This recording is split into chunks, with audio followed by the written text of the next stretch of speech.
what I'm going to do is explain to you guys on how I'm going to make my custom panel for my charger. Okay, this is the stock set of gauges right here.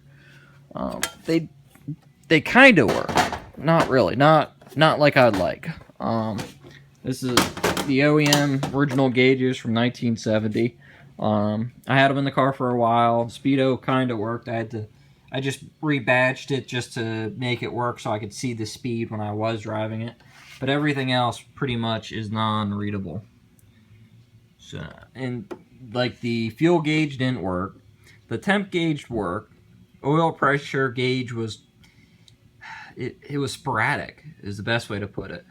I mean, it would sometimes work, sometimes it wouldn't. And I just didn't care for it really.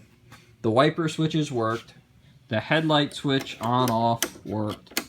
The dimmer switch did not work. I had no panel lights at night, which didn't work out well for me at all. I don't really care for that because I can't see anything. So what I did is I took the gauge, I flipped it over. Okay, took this piece of thick aluminum that I had laying around.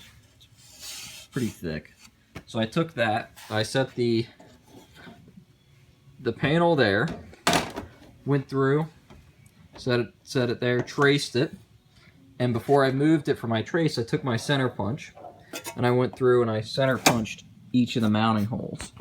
And then I center punched them all. When I lifted it off, I circled it, so that way I know which holes I'm gonna have to drill. So I'm gonna take this, I'm gonna cut it, I'm gonna cut the outline out. Okay, just like this. And since it's a flat panel, I'm gonna mount it back up. Okay.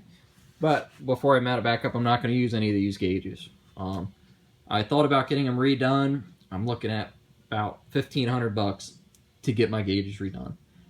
For a car that's going to be a driver, it's not a restoration piece. It's not going to be a show piece.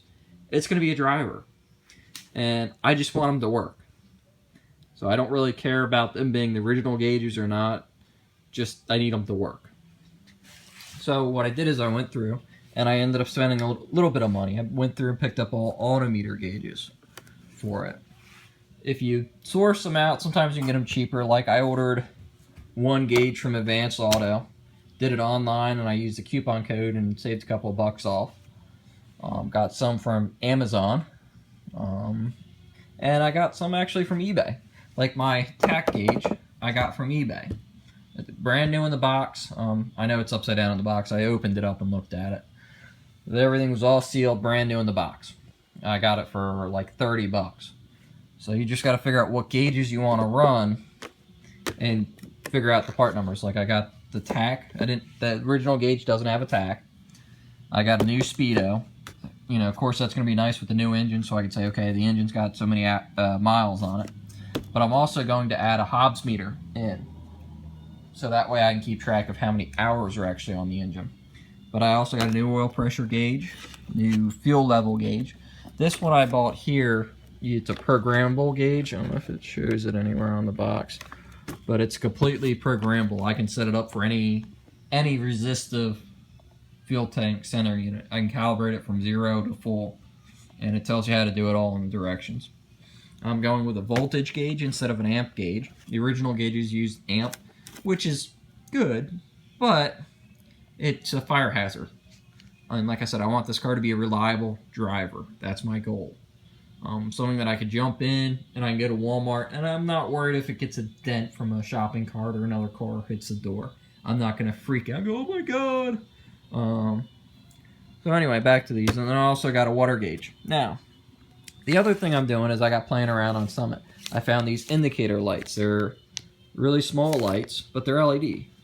Like this one's oil, so it's on the picture it showed that it had a little oil can on it.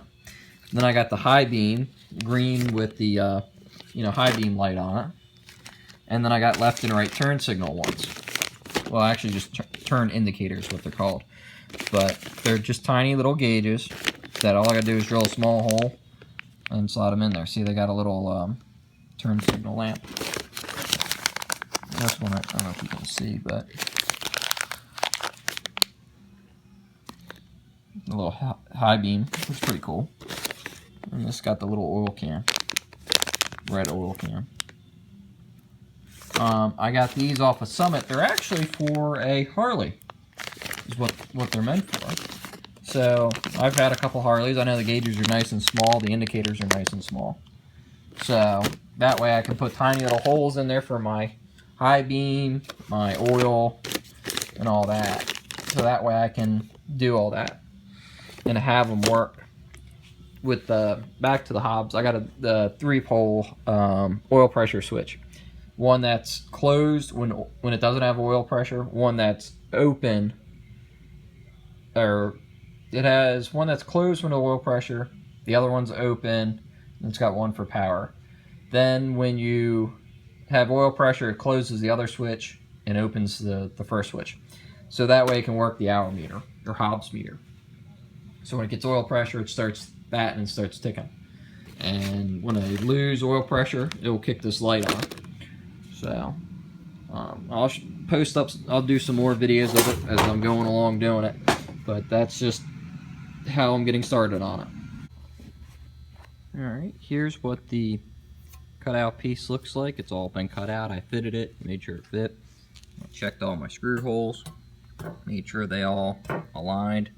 So this will be the front off to clean it. I'm probably just going to end up painting it black.